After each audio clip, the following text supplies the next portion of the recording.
Hello, hello, j'espère que ça va chez vous. Alors, aujourd'hui, nouvelle vidéo, plusieurs choses à vous dire avant de rentrer dans le vif du sujet. Est-ce que ce micro est branché déjà? Oui, ça a l'air. Euh, Déjà, c'est la deuxième fois que je refilme cette vidéo depuis tout à l'heure parce que j'avais plus de mémoire, donc ça me fait suer. Mais en fait, c'est parce que je crois que j'ai tenté de filmer plus en meilleure qualité et je pense que ça prend trop de place pour mon téléphone. Donc on va retomber sur une qualité un peu basique. Voilà, c'est comme ça. Autre truc, aujourd'hui je suis un peu sur une énergie basse, un peu bad mood mais pas vraiment. Ça va mais je sens qu'il y a des petits trucs, petits états d'anxiété qui peuvent venir jouer. Donc voilà, j'espère que ça transparaîtra pas trop dans ma vidéo, mais je me suis dit c'est pas grave, je vais quand même faire cette vidéo parce que j'ai envie de le faire, donc peu importe le mood, mais évidemment le fait que je commence à filmer et en plus pour une fois je me trouvais pertinente et ça coupe parce que j'ai plus de mémoire, bon ça m'a encore plus cassé dans mon délire. Bref, je profite du seul rayon de soleil qui existe sur la planète Terre et encore il est déjà en train de disparaître pour essayer de faire un truc à peu près correct. Allons-y, rentrons dans le vif du sujet.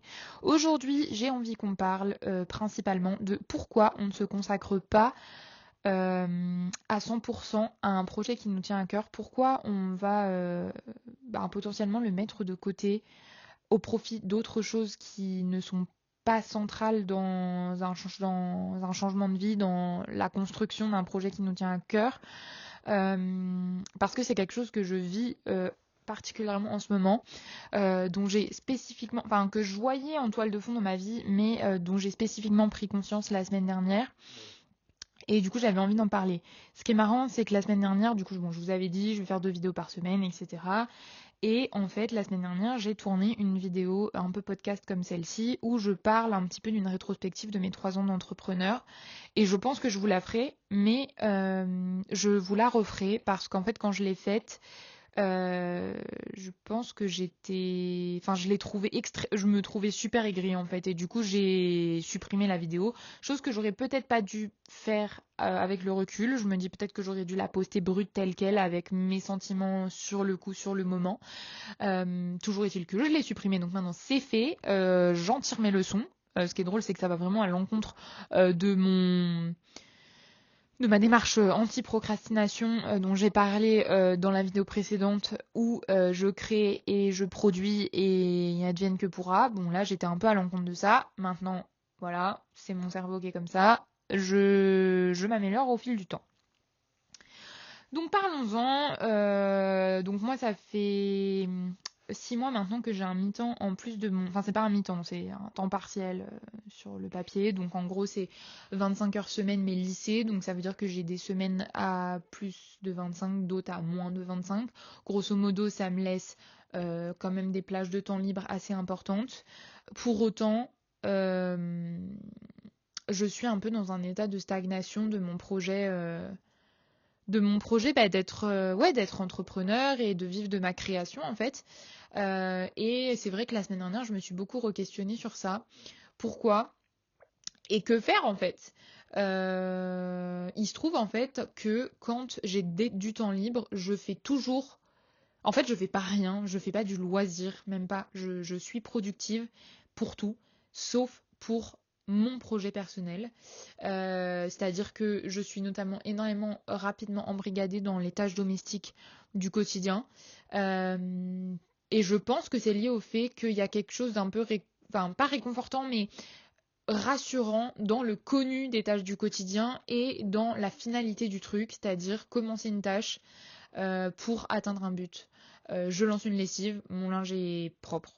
Je fais ma vaisselle, mon appartement est clean. Je fais la cuisine, j'ai mon repas pour le soir. Voilà. Euh, alors que c'est sûr que dans la vie d'entrepreneur, et bon, c'est évident qu'on voit pas ça tant que ça sur les réseaux sociaux, où on nous dépeint ça plutôt comme un monde de paillettes et d'indépendance, et aussi, mine de rien, qui a la capacité de brasser beaucoup d'argent, etc. La réalité du truc, en fait, je pense, et honnêtement, je crois que c'est pour une majorité, enfin j'imagine, c'est aussi beaucoup il y a une partie de solitude, évidemment, beaucoup de remise en question, recalibrer sans arrêt des projets, sortir de sa zone de confort aussi, pas savoir par où le prendre, par où commencer. Donc, en fait, c'est très challengeant en tout point et ça demande aussi nécessairement d'entrer sur des terrains où on n'a pas les skills parce qu'on est très rarement formé au contexte de l'auto-entreprise. Je parle surtout d'un point de vue administratif et compagnie. Donc ça peut être très vite très déroutant. Euh, et moi, je crois que l'année dernière, où j'étais principalement en plein temps sur mon activité perso, pour après du coup switcher sur le contexte dans lequel je suis actuellement, je crois que ça m'a vraiment ancrée dans un truc d'obsession vis-à-vis de ma situation financière et c'est pour ça que j'ai pris ce temps partiel qui aujourd'hui me soulage la charge mentale du problème de l'argent et aussi me recentre sur ma création, donc me permet peut-être de mieux réfléchir à ce que je veux créer, comment je veux le faire, donc de me remettre sur un chemin probablement un peu plus sincère sur la façon dont j'ai envie de créer. Pour autant, est-ce que j'ai plus créé? Non. Parce que je pense que j'ai ancré en moi un discours de c'est pas nécessaire, c'est pas pour l'instant je n'en vis pas donc ce n'est pas la priorité.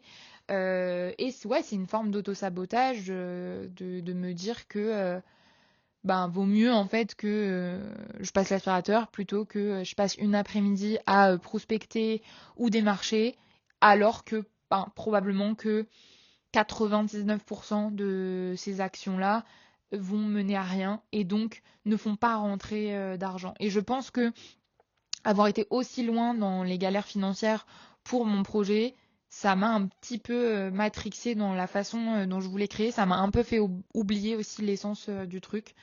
Euh, Aujourd'hui, je sens que je suis plus en phase avec les pièces de création pures en elles-mêmes. Maintenant, ma façon de m'organiser et le temps que j'essaie de dégager pour mon entreprise, c'est pas clair. Parce que c'est vrai que en fait, dans tous ces temps que j'ai de libre hors mon travail alimentaire, eh bien, je suis pas en process de création, je suis pas en, j'ai pas réancré cet automatisme-là depuis que j'ai mon temps partiel en même temps. C'est vrai que de toute façon, bon, je savais que dans un premier temps, prendre un travail alimentaire, ça me demanderait de l'adaptation. Les fêtes sont passées par là et c'est un travail dans le commerce, donc forcément, j'ai beaucoup plus travaillé. Maintenant, je me dis, voilà, début 2026, il faut remettre les compteurs à zéro où j'en suis. Et c'est vrai que la semaine dernière, j'ai eu cette prise de conscience-là de, en fait, mais pourquoi je ne fais pas mon entreprise? Pourquoi, en fait, j'ai fait toute cette mise en place et cette organisation spécifiquement pour le faire? Et en fait, c'est pas ça que je fais.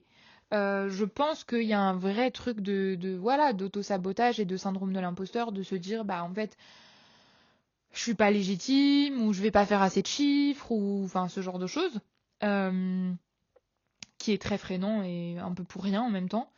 Euh, Après, il y a évidemment ce truc de la discipline dont je parle très souvent, où ça demande vraiment d'être carré avec soi-même, de toute façon d'être auto-entrepreneur, parce que c'est soi avec soi-même, quoi.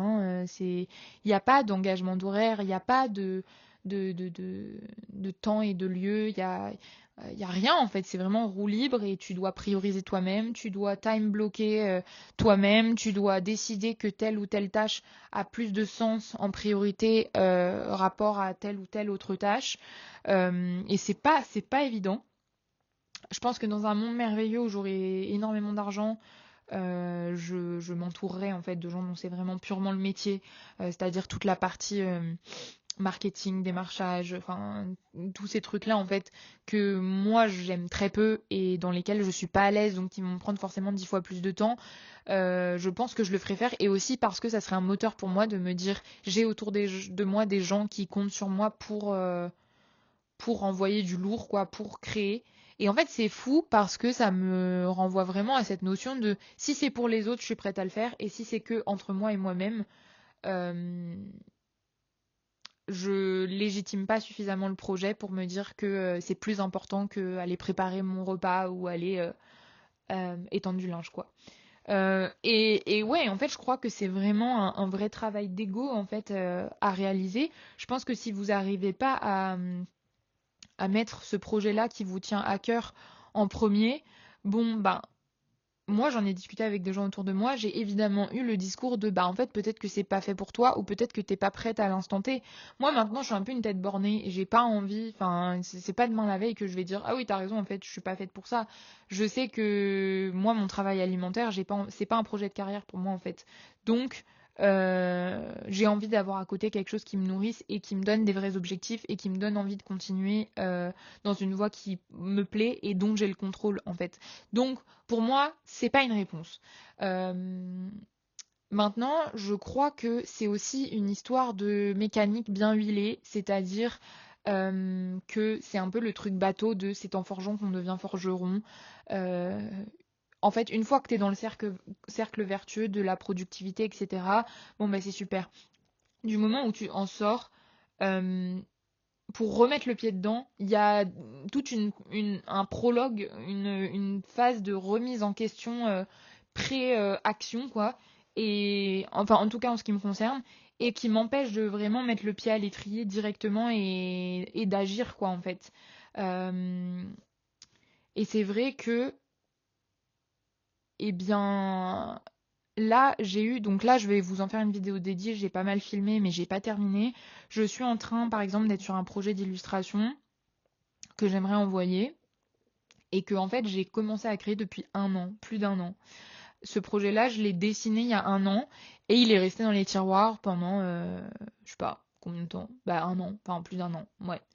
Et là, ben en fait, je sais pas, il y a une convergence d'événements où je me suis dit, bah en fait c'est maintenant, il faut que je le ressorte et que j'en fasse un dossier et que je le présente. Et en fait, je l'ai repris, ce projet-là, la semaine dernière. J'ai rouvert mon ordi, je l'ai re-regardé. J'ai regardé mes dessins, j'ai regardé ce que je proposais. Et en fait, je me suis un petit peu, comment dire, mis en colère contre moi-même toute seule parce que je me suis dit, mais en fait, c'est bien ce que t'as fait. Je me suis dit, mais il y a un vrai potentiel. Enfin, c'est cool en fait. Enfin, c'est un bon projet quoi. Et ouais, ça m'a renvoyé vraiment à ce syndrome de l'imposteur de il y a un an quand je l'ai fait. Je me suis dit, ouais, hein, voilà. Et même là, que je suis en train de travailler dessus, pour au final essayer d'en faire un portfolio un petit peu fini que je trouve présentable, ben je sais que je vais un petit peu re-rentrer dans cet engrenage de comme en fait j'arrête pas de le revoir et de le travailler, je vais re-rentrer dans cet état de oui, bon, bah c'est un peu, ouais, c'est moyen, quoi, c'est, voilà. En fait, bon, bah c'est sûr que c'est le principe des gens comme moi qui sont dans l'overthinking permanent, etc. Oui, ça c'est sûr et certain. Mais le problème, c'est que moi, je ne peux pas me permettre de laisser mon cerveau diriger tout le temps parce que sinon, je ne suis pas dans l'action et je me rends compte que je vais très vite négliger un truc qui me tient à cœur, ce qui va, par effet de boule de neige, engendrer de la frustration parce que bah en fait je me construis pas la vie qui me plaît, je me construis pas dans un projet qui m'épanouit, qui est du coup ce projet créatif. Et bah en fait je me déçois moi-même quoi, tout simplement. Et c'est vrai que bah, la semaine dernière j'ai eu cette réflexion là de me dire bah en fait voilà maintenant faut que je reprenne ça en main et que j'essaye de mettre ça au centre, mais comme une priorité numéro un, au même titre que tous les matins ou après-midi ou que sais-je, je vais respecter des horaires drastiques parce qu'en fait à telle heure il faut que je sois sur mon lieu de travail. Et dans ma tête c'est un non négociable, en fait c'est comme ça, c'est la vie, il faut y aller quoi. Et j'aimerais réussir à atteindre cette même échelle de priorisation et d'importance, de c'est un non négociable. Ce travail a autant d'importance. Mais comme c'est toujours très corrélé avec cette espèce de récompense financière, c'est difficile de sortir de ce schéma-là. Et là, moi-même, quand j'en parle, je me dis que c'est un peu une forme de contradiction parce que, par exemple, j'ai déjà fait des stages non rémunérés et ça m'empêchait pas de me pointer à l'heure au travail, d'être impliquée et de charbonner. Euh, donc, je pense que c'est vraiment lié à l'image de moi-même et à la valeur que je donne à ce projet que je construis. Ce qui est fou, c'est que jusque-là, les projets que j'ai réussi à mener à leur terme, bah, ça a toujours fonctionné. Et pourtant, moi je reste dans ce mindset de c'est pas assez, juste parce que c'est pas suffisant pour en vivre. Sauf qu'en fait aujourd'hui, bon déjà les gens qui en vivent c'est quand même une minorité, encore que même d'ailleurs ceux qui en vivent, ça ne les empêche pour autant pas d'être dans des galères financières. Heureusement, souvent ils peuvent être aussi dans des contextes où ils ont un conjoint en soutien, ils ont des économies, ils ont par exemple le chômage pendant quelques mois, enfin ce genre de choses. Donc ça aide forcément. Et même moi, j'estime que je reste privilégiée parce que ben, j'ai trouvé un travail alimentaire, parce que ben, je fais partie quand même des gens chanceux. J'ai un conjoint avec moi, on est deux. J'ai eu la chance de faire des études. Enfin, tout ça, en fait, ça fait partie de mon background de priorité, pardon, de privilège. Euh, c'est sûr et certain. Et en fait, ça fait un peu ouin de dire ouin ouin, je veux faire un projet, j'arrive pas, à re. Bah oui, c'est sûr. Et en fait, ce qui est fou, c'est que j'envie un peu mon moi-même d'il y a, je sais pas, 3 ans, où j'étais capable de charbonner des nuits blanches pour des projets pour l'école où j'étais même pas payée, d'ailleurs c'était moi qui les payais, et où parfois ça servait à rien, il n'y avait même pas de finalité, c'était même pas des projets qui m'intéressaient, et pourtant j'arrivais à aller jusqu'au bout de ces trucs-là et à me dire, c'est tout ce qui compte, je dois aller jusqu'au bout de ce projet. Aujourd'hui, je n'y arrive pas aussi bien parce que c'est entre moi et moi-même en fait. Je suis la seule personne à qui je dois rendre des comptes et je crois que c'est vraiment une question d'estime en fait, de je ne m'estime pas assez pour respecter le fait que je dois rendre des comptes à moi-même. Je crois que la clé elle est vraiment là en fait et il me semble que pour résoudre ce truc-là, à mon avis, il faut, ben, comme je disais dans la vidéo précédente, faire. Voilà, faire. euh, Tout en gardant en tête que potentiellement, c'est pas à 100% le truc, la perfection de ce qu'on souhaitait. Mais en fait, c'est déjà un pas sur le chemin du truc de bah en fait, c'est pas grave, j'ai le pied dedans, j'ai toujours le pied dedans, je continue.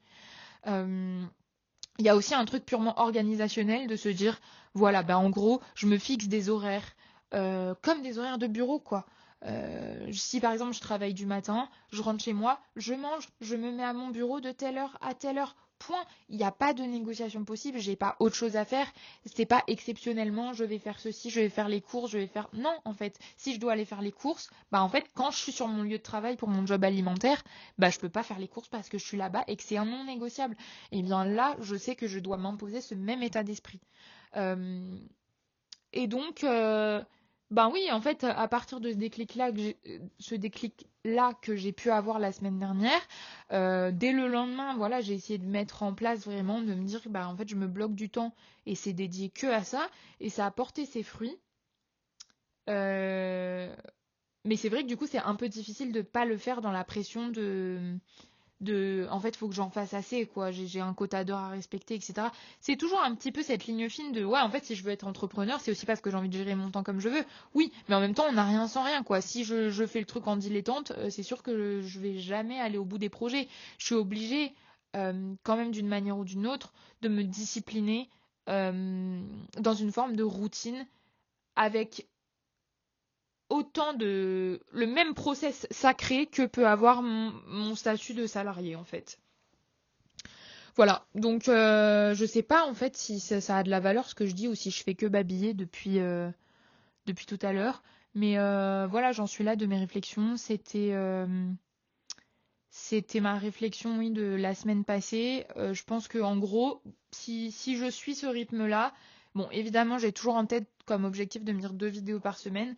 Maintenant, si je suis vraiment ce rythme-là, je pense que pour l'instant, on va être sur une vidéo, ça c'est sûr, et on va alterner un peu vidéo podcast, vidéo plus montée, parce que pour moi, c'est plus digeste et c'est plus gérable. Et aussi, ça me rend le truc moins monotone. Enfin, ça me laisse le temps aussi de réfléchir à ce dont je veux parler ou à des concepts que j'ai envie de filmer, etc. Dites-moi si ça vous a plu. Commentez. Je suis un peu dans ma flop era hein, sur YouTube, je le vois bien, parce que bah, j'ai fait une pause en fait, et du coup, bon, évidemment, l'algo n'aime pas, hein, ça c'est sûr et certain. Et peut-être aussi que je suis pas assez prolifique, il faudrait que je fasse 2-3 vidéos par semaine, mais bon, au bout d'un moment, hein, voilà. La vie réelle existe aussi et on verra bien. Euh, Commentez, dites-moi ce que vous en pensez, dites-moi vous comment vous faites pour ouais, prioriser envers et contre tout un truc que vous avez envie de mettre en place dans votre vie. Moi, ça m'intéresse de prendre des petits tips parce qu'en fait, aujourd'hui, j'ai voilà, juste cette prise de conscience-là, mais après, c'est qu'est-ce que j'en fais. Et on se retrouve pour une prochaine vidéo. D'ici là, prenez soin de vous et à bientôt. Bye!